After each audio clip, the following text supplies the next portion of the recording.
Item ಯಾವುದೇ ಇರಲಿ try ಮಾಡಿ ಆಚಿ ಚಿಕನ್ ಮಸಾಲಾ. ನಾನು ಮತ್ತೆ ರಿಪೀಟ್ ಮಾಡ್ತಿದ್ದೀನಿ, ಯಶವಂತಪುರದ ಅಕ್ರಮ್ ಚಿಕನ್ ಸೆಂಟರ್ಗೆ ಮಾತ್ರ ಹೋಗಿದ್ರೆ ಡೇಂಜರ್ ಅಲ್ಲ. ನಿಮ್ಮ ಮನೆಯ ಬಳಿಯ ಯಾವುದೇ ಚಿಕನ್ ಶಾಪ್ ಗಳಿಗೆ ಹೋದ್ರೂ ಕೂಡ ಅಲ್ಲಿಗೆ ಬರುವಂತ ಚಿಕನ್ ಇಲ್ಲಿಂದಲೇ ಅಂತ, ಬಹುತೇಕರು ಕಡಿಮೆ ಬೆಲೆಗೆ ಸಿಗುತ್ತೆ ಅಂತ ಇಲ್ಲಿಂದನೇ ತರಿಸ್ಕೊಳ್ಳೋದು.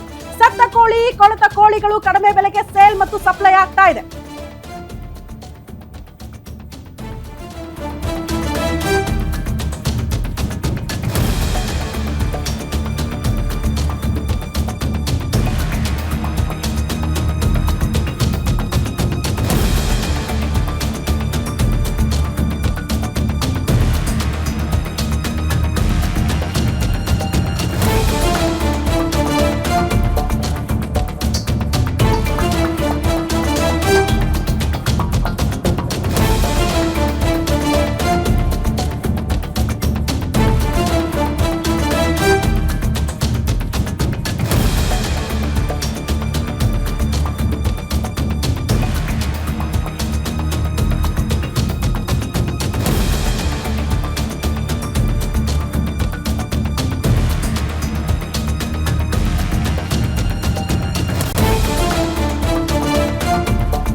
ಸತ್ತ ಕೋಳಿ, ಕೊಳೆತ ಕೋಳಿಗಳು ಕಡಿಮೆ ಬೆಲೆಗೆ ಸೇಲ್ ಮತ್ತು ಸಪ್ಲೈ ಆಗ್ತಾ ಇದೆ. ಹುಷಾರ್, ಹೋಲ್ಸೇಲ್ ಮಾರ್ಕೆಟ್ ರೇಟ್ 1 ಕೆಜಿಗೆ 230 ರೂಪಾಯಿ ಇದೆ ಅಂತೆ ಒರಿಜಿನಲ್ ರೇಟ್. ರೀಟೇಲ್ ಮಾರ್ಕೆಟ್ ನಲ್ಲಿ 1 ಕೆಜಿ ನೀವು ತಗೊಳ್ತೀರಿ ಅಂದ್ರೆ 280 ರೂಪಾಯಿ ಕಲೆಕ್ಟ್ ಮಾಡ್ತಾರೆ.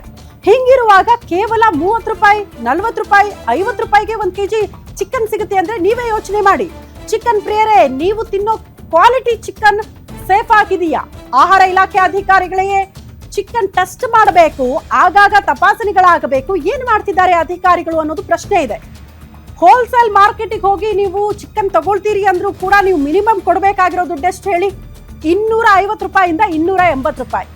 ಅದೇ ಮನೆ ಹತ್ರಕ್ಕೆ ನೀವು ಆರಾಮಾಗಿ ಹೋಗಿ ಮನೇಲಿ ಅಡಿಗೆ ಮಾಡಕ್ ತರ್ತೀರಿ ಅಂದ್ರೆ 160 ರೂಪಾಯಿ ಕೊಡಬೇಕು. ಬಟ್ ಈ ಹೋಟೆಲ್ಗಳಲ್ಲಿ ಹಂಗಲ್ಲ, ಜಸ್ಟ್ 30 ರೂಪಾಯಿ ಕೊಟ್ರೆ ಸಾಕು, ಚಿಕನ್ ನಿಮ್ ಕೈಯಲ್ಲಿ ಇರುತ್ತೆ. ಅದು ಕೂಡ ಕವರ್ ಅಲ್ಲಿ ಫುಲ್ ಪ್ಯಾಕ್ ಮಾಡ್ಕೊಡ್ತಾರೆ, ಶುದ್ಧವಾಗಿರೋ ಚಿಕನ್ ಅಂತ. ಬಟ್ ಕೊಳತೋಗಿರೋ ಕೋಳಿ, ಏನೇನೋ ಕಾಯಿಲೆಗಳು ಬಂದಿರತ್ತೆ, ಸತ್ತೋಗಿರತ್ತೆ. ಅಂತ ಕೋಳಿ ನಿಮ್ಮ ದೇಹ ಸೇರಿದ್ರೆ, ಅಂತ ಮಾಂಸ ನಿಮ್ಮ ದೇಹ ಸೇರಿದ್ರೆ ಅದು ಎಷ್ಟು ಮಟ್ಟಿಗೆ ವಿಷ ಆಗಬಹುದು, ಇನ್ಯಾವುದು ಕಾಯಿಲೆಗೆ ತುತ್ತು ಮಾಡಲ್ವಾ ಜನರನ್ನ? ಏನು ಮಾಡ್ತಿದ್ದಾರೆ ಆರೋಗ್ಯ ಇಲಾಖೆ ಅಧಿಕಾರಿಗಳು, ಆಹಾರ ಇಲಾಖೆ ಅಧಿಕಾರಿಗಳು? ಆಗಾಗ ತಪಾಸಣೆಗಳಾಗಬೇಕು, ಬಟ್ ಮಾಡ್ತಿದ್ದಾರಾ ಅನ್ನೋದು ಕೂಡ ಪ್ರಶ್ನೆ ಇದೆ. ಇಷ್ಟು ರಾಜಾರೋಷವಾಗಿ ಒಂದು ಕರಾಳ ದಂಧೆ ಬೆಂಗಳೂರಿನಲ್ಲಿ ನಡೆಯುತ್ತೆ, ಜನರ ಆರೋಗ್ಯದ ಜೊತೆ ಚೆಲ್ಲಾಟ ಆಡ್ತಿದ್ದಾರೆ ಅಂದ್ರೆ ಇಂಥವರ ವಿರುದ್ಧ ಕ್ರಮ ಯಾವಾಗ ಅನ್ನೋದನ್ನ ಪ್ರಶ್ನೆ ಮಾಡಬಾರ್ದಾ?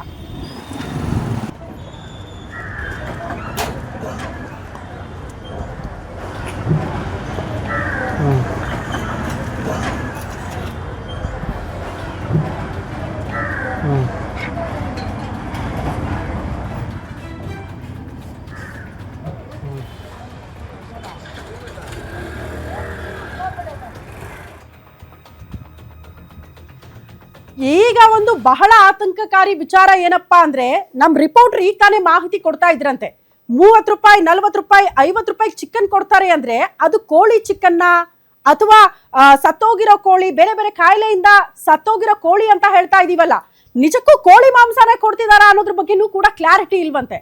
ಹಂಗಾದ್ರೆ ಯಾವ ರೀತಿಯ ಮಾಂಸ ಜಸ್ಟ್ 30 ರೂಪಾಯಿಗೆ ಸಿಗುತ್ತೆ ಅಂತ ಅಂದ್ರೆ, ಚಿಕನ್ ಪ್ರಿಯರು, ನಾನ್ ವೆಜ್ ಪ್ರಿಯರ್ಗೆ ಮೋಸ್ಟ್ಲಿ ಅರ್ಥ ಆಗಿರುತ್ತೆ. 30 ರೂಪಾಯಿ, 40 ರೂಪಾಯಿಗೆ ಅದೆಂತ ರೀ ಮಾಂಸ ಸಿಗುತ್ತೆ? ಕೋಳಿ ಮಾಂಸ ಸಿಗಕ್ ಸಾಧ್ಯನೇ ಇಲ್ಲ ಅಂತ ಬಹುತೇಕರು ಹೇಳ್ತಾರೆ. ನಾವ್ ಅನ್ಕೊಂಡ್ವಿ ಸತ್ತೋಗಿರೋ ಕೋಳಿ, ಬೇರೆ ಬೇರೆ ಕಾಯಿಲೆ ಬಂದಿರುವಂತ ಕೋಳಿ ಮಾಂಸ ಕೊಡ್ತಾ ಇರಬಹುದು ಕಡಿಮೆ ಬೆಲೆಗೆ ಅಂತ. ಅಥವಾ ಅದಷ್ಟೇ ದಂಧೆನಾ, ಅಥವಾ ಇನ್ಯಾವುದೋ ಪ್ರಾಣಿಯ ಮಾಂಸವನ್ನ ಕೂಡ ಕಡಿಮೆ ಬೆಲೆಗೆ ಮಾರಾಟ ಮಾಡಿ ಜನರ ಆರೋಗ್ಯದ ಜೊತೆ ಚೆಲ್ಲಾಟ ಆಡ್ತಾ ಇದೆಯಾ? ಇದು ಕೂಡ ಪ್ರಶ್ನೆ ಇರೋದು. ಗೊತ್ತಿಲ್ಲಪ್ಪ, ಆಹಾರ ಇಲಾಖೆ ಅಧಿಕಾರಿಗಳು ತಪಾಸಣೆ ಮಾಡಿದಾಗ ಒಂದು ಕ್ಲಾರಿಟಿ ಸಿಗಬೇಕು, ಎಂತ ಮಾಂಸ ಇವರು ಮಾರಾಟ ಮಾಡ್ತಿದ್ದಾರೆ ಅಂತ.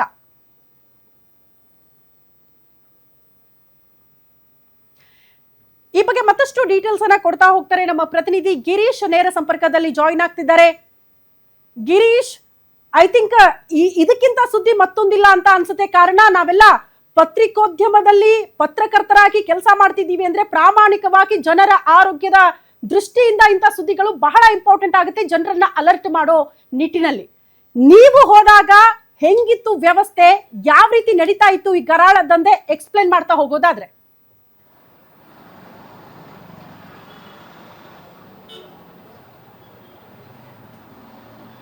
ಶ್ರುತಿ, ಖಂಡಿತವಾಗಿಯೂ ಬೆಂಗಳೂರಿನಲ್ಲಿ ಅರ್ಧ ಕೆಜಿ ಗೋಧಿ ಹಿಟ್ಟನ್ನು ತಗೊಬೇಕು ಅಂತ ಅಂದ್ರೆ 30ರಿಂದ 40 ರೂಪಾಯಿ ಹೇಳ್ತಾರೆ. ಅದೇ ರೀತಿ ಅರ್ಧ ಲೀಟರ್ ಎಣ್ಣೆ ತಗೊಬೇಕು ಅಂದ್ರೂ ಕೂಡ 70ರಿಂದ 80 ರೂಪಾಯಿ ಇದೆ. ಆದ್ರೆ ಇಲ್ಲಿ 1 ಕೆಜಿ ಚಿಕನ್, ಅದು ಕೂಡ ಕಟ್ ಮಾಡಿ ಎಲ್ಲವನ್ನು ಕೂಡ ಪ್ಯಾಕ್ ಮಾಡಿ ನಿಮ್ಮ ಕೈಗೆ ಕೊಡ್ತಾರೆ. ಅದು ಕೇವಲ 40ರಿಂದ 50 ರೂಪಾಯಿಗೆ. ನೀವು 1 ಕೆಜಿ ಅಥವಾ 2 ಕೆಜಿ ಚಿಕನ್ ಅನ್ನ ತೆಗೆದುಕೊಂಡಿದ್ದೆ ಆದ್ರೆ ನಿಮಗೆ ಕೇವಲ 40ರಿಂದ 50 ರೂಪಾಯಿಗೆ ಕೊಡ್ತಾರೆ. ಅಂತದ್ರಲ್ಲಿ ಹೋಟೆಲ್ಗಳಲ್ಲಿ ಅಥವಾ ರೆಸ್ಟೋರೆಂಟ್ಗಳಿಗೆ ದಿನನಿತ್ಯ ಸುಮಾರು 20ರಿಂದ 30 ಕೆಜಿ ಚಿಕನ್ ಅನ್ನ ಅಥವಾ ಬಲ್ಕ್ ಲಾಟ್ ಅನ್ನು ನೀವು ತಗೊಂಡಿದ್ದೆ ಆದ್ರೆ ಖಂಡಿತವಾಗಿಯೂ ನಿಮಗೆ 25ರಿಂದ 30 ರೂಪಾಯಿಗೆ ಚಿಕನ್ ಅನ್ನ ಕೊಡ್ತಾರೆ. ಇದನ್ನ ನಾನ್ ಹೇಳ್ತಾ ಇಲ್ಲ, ಸ್ವತಃ ಅಕ್ರಮ್ ಚಿಕನ್ ಸೆಂಟರ್ ನ ಮಾಲೀಕರೇನಿದ್ದಾರೆ ಅವರೇ ಹೇಳಿರುವ ಮಾತಿದು. ಅಷ್ಟಕ್ಕೂ ಈ ಒಂದು ಸುದ್ದಿಯನ್ನ ಕೇಳಿದ ತಕ್ಷಣ ಏನು ನಮ್ಮ ಗ್ಯಾರಂಟಿ ನ್ಯೂಸ್ ತಕ್ಷಣ ಅಲ್ಲಿಗೆ ಭೇಟಿಯನ್ನ ನೀಡಿ ಅಲ್ಲಿನ ವ್ಯವಸ್ಥೆಯನ್ನ ನಾವು ಪರೀಕ್ಷೆಯನ್ನ ಮಾಡ್ತೀವಿ. ಖಂಡಿತವಾಗಿಯೂ ಅಲ್ಲಿ ವಾಮಿಟ್ ಅನ್ನ ಮಾಡ್ಕೋಬೇಕು, ಆ ರೀತಿಯ ಒಂದು ಕರಾಳ ವ್ಯವಸ್ಥೆ ಅಲ್ಲಿ ಇದೆ ಅಂತಾನೆ ಹೇಳ್ಬೋದು. ನೀವು ಆ ಒಂದು ಅಂಗಡಿಯ ವಿಜುವಲ್ಸ್ ಅನ್ನು ನೋಡ್ತಾ ಹೋಗ್ಬೋದು. ಆ ಒಂದು ನೆಲ ಯಾವ ರೀತಿ ಇದೆ ಅಂತಂದ್ರೆ ಯಾವುದೇ ಒಂದು ಕೆಸರು ಗದ್ದೆಗೂ ಕೂಡ ಅದು ಈಕ್ವಲ್ ಇಲ್ಲ ಅಂತಾನೆ ಹೇಳ್ಬೋದು. ಅಷ್ಟರ ಮಟ್ಟಿಗೆ ಕೆಟ್ಟ ಕೊಳಕು ನೆಲನ್ನ ಅವರು ಮೇಂಟೈನ್ ಮಾಡ್ತಾ ಇದ್ದಾರೆ. ಆದ್ರೆ ಅವರು ಅಲ್ಲಿ ಒಂದು ಅಂಗಡಿಯನ್ನ ಏನ್ ಮೇಂಟೈನ್ ಮಾಡ್ತಿದ್ದಾರೆ ಅದರ ಬದಲು ಯಾವ್ದಾದ್ರು ಕೊಳಚೆ ಅಂಗಡಿ ಅಥವಾ ಈ ಕೊಳಚೆ ಟನಲ್ ಅಂತ ಏನ್ ಕರಿತೀವಿ, ಬೆಂಗಳೂರಲ್ಲಿ ಸಾಕಷ್ಟು ಟನಲ್ಗಳಿವೆ, ಕೆಂಗೇರಿ ಮೋರಿ, ಈ ರೀತಿಯ ಒಂದು ಮೋರಿ ಪಕ್ಕದಲ್ಲಿ ಚಿಕನ್ ಅಂಗಡಿಯನ್ನ ಇಟ್ಕೊಂಡಿದ್ರೆ ಎಷ್ಟೋ ಚೆನ್ನಾಗಿತ್ತು ಅಂತಾನೆ ಹೇಳ್ಬೋದು. ಅಷ್ಟರ ಮಟ್ಟಿಗೆ ಕೊಳತು ನಾರ್ತಾ ಇರತಕ್ಕಂತಹ ಚಿಕನ್. ನಂತರದಲ್ಲಿ ಆ ವ್ಯಕ್ತಿಗೆ ನಾವು ಮಾತಾಡ್ತೀವಿ, ನಮಗೆ ಈ ತರ ಚಿಕನ್ ಬೇಕು, ಎಷ್ಟು ರೂಪಾಯಿ ತರ ನೀವು ಕೊಡ್ತೀರಾ ಅಂತ. ಅವಯ್ಯ ನೇರವಾಗಿ ಹೇಳ್ತಾನೆ, ನಾನು ನಿಮ್ಗೆ ಬಲ್ಕ್ ಲಾಟ್ ಬೇಕು ಅಂತಾದ್ರೆ ಸುಮಾರು 35ರಿಂದ 40 ರೂಪಾಯಿಗೆ ಹಾಕೊಡ್ತೀನಿ. ಆದ್ರೆ 1 ಕೆಜಿ 2 ಕೆಜಿ ತಗೊಂಡ್ರೆ ನನಗೆ ಏನೂ ವರ್ಕೌಟ್ ಆಗೋದಿಲ್ಲ, ಹೀಗಾಗಿ 50 ರೂಪಾಯಿಗೆ ನಿಮ್ಗೆ ಚಿಕನ್ ಅನ್ನ ಕೊಡ್ತೀನಿ ಅಂತ ಹೇಳ್ತಾನೆ. ಅದು ಸಾಲದು ಎಂಬಂತೆ ಆತ ಚಿಕನ್ ಅನ್ನ ನಮ್ಗೆ ತೋರಿಸ್ತಾನೆ. ಆ ಚಿಕನ್ ಅನ್ನ ಮುಟ್ಟಿ ನೋಡಿದಾಗ ಖಂಡಿತವಾಗಿಯೂ ಅದರ ಜಿಡ್ಡು 1.5 ದಿವಸ ನನ್ನ ಕೈಯಿಂದ ಹೋಗಿಲ್ಲ, ಅಷ್ಟರ ಮಟ್ಟಿಗೆ ಆ ಒಂದು ಸತ್ತ ಕೋಳಿಯ ಮಾಂಸದ ಜಿಡ್ಡು ನನ್ನ ಕೈಯಲ್ಲಿತ್ತು ಅಂತಾನೆ ಹೇಳ್ಬೋದು. ಅಂದ್ರೆ ನೀವು ಊಹೆ ಮಾಡ್ಕೊಳ್ಬಹುದು ಇನ್ನು ಯಾವ ಮಟ್ಟಿನ ಚಿಕನ್ ಅದು ಅಂತ. ಇನ್ನು ಅವರಿಗೆ ಸೋರ್ಸ್ ಯಾವ ರೀತಿ ಬರುತ್ತೆ, ಅವರು ಯಾವ ರೀತಿ ಆ ಒಂದು ಡೆಡ್ ಬಾಡಿ ಅಥವಾ ಸತ್ತ ಕೋಳಿಗಳನ್ನು ಕಲೆಕ್ಟ್ ಮಾಡ್ತಾರೆ ಅಂತ ನಾವು ನೋಡ್ತಾ ಹೋದ್ರೆ ಅದಕ್ಕೆ ಆತ ಒಂದು ಚೈನ್ ವ್ಯವಸ್ಥೆಯನ್ನ ಬಳಸ್ಕೊಂತಾನೆ. ಅಂದ್ರೆ ಆತನ ಒಬ್ಬ ಮೇಲಧಿಕಾರಿ ಅಥವಾ ಮೇಲ್ಗಡೆ ಒಬ್ಬ ವ್ಯಕ್ತಿ ಇರ್ತಾನೆ, ಆತನಿಂದ ಅವನು ಬೆಂಗಳೂರು ಸೇರಿದಂತೆ ಹತ್ತಿರದ ಬೇರೆ ಬೇರೆ ಜಿಲ್ಲೆಗಳು ಸೇರಿದಂತೆ ಹತ್ತಿರದ ರಾಜ್ಯಗಳಿಂದ ಆತ ಇಂಪೋರ್ಟ್ ಅನ್ನ ಮಾಡ್ಕೊಂತಾನಂತೆ.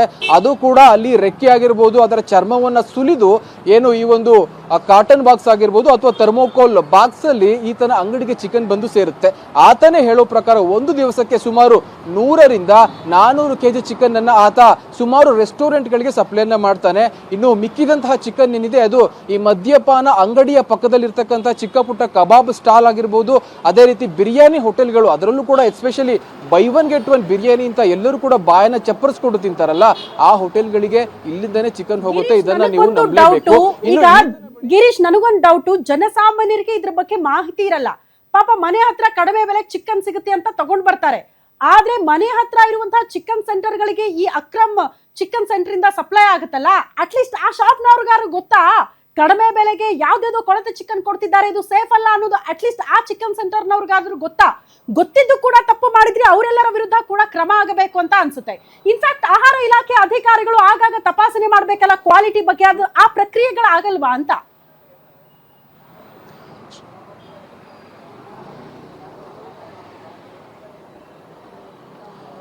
ಶ್ರುತಿ, ಖಂಡಿತವಾಗಿಯೂ ಇವರಿಗೂ ಕೂಡ ಅದು ಗೊತ್ತು ಆ ಚಿಕನ್ ಯಾವ ಮಟ್ಟಿಗೆ ಇದೆ, ಎಷ್ಟರ ಮಟ್ಟಿಗೆ ಹೈಜೆನಿಕ್ ಆಗಿದೆ ಅಂತ. ಆದ್ರೂ ಕೂಡ ಅವರು ಅಲ್ಲಿಂದನೇ ತರಿಸಿಕೊಳ್ಳುವ ಕೆಲಸವನ್ನ ಮಾಡ್ತಾರೆ. ಯಾಕಂದ್ರೆ ಅವರಿಗೆ ಬೇಗ ಹಣವನ್ನ ಮಾಡಬೇಕು, ಸಾಕಷ್ಟು ದೊಡ್ಡ ಮಟ್ಟದ ಹಣವನ್ನ ಮಾಡಬೇಕು ಎನ್ನುವ ಉದ್ದೇಶದಿಂದ ಅವರು 40 ರೂಪಾಯಿ 50 ರೂಪಾಯಿಗೆ ಚಿಕನ್ ಅನ್ನ ತರಿಸಿಕೊಂಡು 1 ಪ್ಲೇಟ್ ಕಬಾಬ್ ಆಗಿರ್ಬೋದು ಅಥವಾ 1 ಪ್ಲೇಟ್ ಬಿರಿಯಾನಿಯನ್ನ ಬೈ 1 get 1 ಕೊಟ್ಟು ಏನು ಬೆಂಗಳೂರಿನಲ್ಲಿ ಮಾರಾಟವನ್ನ ಮಾಡ್ತಾ ಇದ್ದಾರೆ. ಇದು ಒಂದು. ಇನ್ನು ಎರಡನೇದಾಗಿ ನೀವು ಮದ್ಯಪಾನ ಅಂಗಡಿಗಳಲ್ಲಿ ಏನು ಅಕ್ಕಪಕ್ಕದಲ್ಲಿ ಕಬಾಬ್ ಸ್ಟಾಲ್ಗಳಿರುತ್ತೆ ಅಲ್ಲಿಗೂ ಕೂಡ ಇದು ಸಪ್ಲೈ ಆಗುತ್ತೆ. ಅದು ಸಾಲದು ಎಂಬಂತೆ ಈ ಕ್ಯಾಟರರ್ಸ್ ಅನ್ನ ಯಾರು ನಡೆಸ್ತಾ ಇದ್ದಾರೆ ಅವರಿಗೂ ಕೂಡ ಇಲ್ಲಿಂದನೇ ಸಪ್ಲೈ ಆಗುತ್ತೆ. ಇದರ ಮೂಲ ಉದ್ದೇಶ ಏನು ಅಂತ ನಾವು ನೋಡೋದಾದ್ರೆ ಹಣವನ್ನ ಮಾಡೋದು. ಯಾಕಂದ್ರೆ ಸಾಧಾರಣವಾಗಿ ಬೆಂಗಳೂರಿನಲ್ಲಿ 1 ಕೆಜಿ ಚಿಕನ್ ಅನ್ನು ನಾನು ಕಟ್ ಮಾಡಿಸಿ ತೆಗೆದುಕೊಳ್ತೀನಿ ಅಂತ ಅಂದ್ರೆ 170ರಿಂದ 180 ರೂಪಾಯಿ ಇದೆ. ಆದ್ರೆ ಈತ ಕಟ್ ಮಾಡಿ ಅದೇ ಚಿಕನ್ ಅನ್ನ ಈತ ಕೇವಲ 40ರಿಂದ 50 ರೂಪಾಯಿಗೆ ವಿತ್ ಡೆಲಿವರಿ ಕೊಡ್ತಾ ಇದ್ದಾನೆ ಅಂತ ಅಂದ್ರೆ ಅಫ್ಕೋರ್ಸ್ ಖಂಡಿತವಾಗಿಯೂ ಎಲ್ಲ ಮಿಲಿಟರಿ ಹೋಟೆಲ್ನವರು ಅಷ್ಟೇ, ಅದೇ ರೀತಿ ಬೇರೆ ಬೇರೆ ಚಿಕ್ಕ ಪುಟ್ಟ ಕಬಾಬ್ ಸ್ಟಾಲ್ ಅವರು ಕೂಡ ಅಲ್ಲಿಗೆ ಹೋಗ್ತಾರೆ. ಆತನೇ ಹೇಳುವ ಪ್ರಕಾರ ನೀವು ನಂಬಲಿಕ್ಕಿಲ್ಲ, ಆತನೇ ಖುದ್ದು ನಮ್ಮ ಕ್ಯಾಮ್ರಾ ಏನು ಸ್ಟಿಂಗ್ ಕ್ಯಾಮ್ರಾ ಮುಂದೆ ಹೇಳಿದ್ದಾನೆ, ನನ್ನ ಅಂಗಡಿಯಿಂದ ನೆಲಮಂಗಲ ಸೇರಿದಂತೆ ಈ ಕಡೆ Hoskote, Whitefield, Majestic, Chamarajpet, Kengeri, Nelamangala, Dabaspet ತನಕ ನನ್ನ ಅಂಗಡಿಯಿಂದನೇ ಚಿಕನ್ ಹೋಗುತ್ತೆ ಅಂತಂದ್ರೆ ಖಂಡಿತವಾಗಿಯೂ ನಂಬುವಂತಹ ಸತ್ಯವೇ ಇದು. 1 ಟನ್ ಏನು ಒಂದು ಮಾಂಸವನ್ನ ಅಥವಾ ಸತ್ತ ಕೋಳಿಯ ಮಾಂಸವನ್ನ ಈತ ಬೆಂಗಳೂರಿನ ಎಲ್ಲರಿಗೂ ಕೂಡ ಮಾರಾಟವನ್ನ ಮಾಡ್ತಾ ಇದ್ದಾನೆ. ಶ್ರುತಿ. ಓಕೆ ಗಿರೀಶ್, ಧನ್ಯವಾದಗಳು ತಮ್ಮೆಲ್ಲ ಮಾಹಿತಿಗೆ. ಗ್ಯಾರಂಟಿ ನ್ಯೂಸ್ ಅತಿ ದೊಡ್ಡ ಸ್ಟಿಂಗ್ ಆಪರೇಷನ್ ಮಾಡಿದೆ. ಇವತ್ತು ಇಡೀ ದಿನ ಕೂಡ ಈ ಚಿಕನ್ ಸೆಂಟರ್ ಮಾಲೀಕರ ಮೇಲೆ ಕ್ರಮ ಆಗೋ ತನಕ ಕೂಡ ಈ ಸುದ್ದಿನ ಬಿಡಲ್ಲ. ಇಡೀ ದಿನ ಕೂಡ ಪ್ರಸಾರ ಮಾಡ್ತೀವಿ, ಅದು ಸಂಬಂಧಪಟ್ಟ ಇಲಾಖೆ ಅಧಿಕಾರಿಗಳ ಗಮನಕ್ಕೆ ತರೋ ತನಕ ಕೂಡ.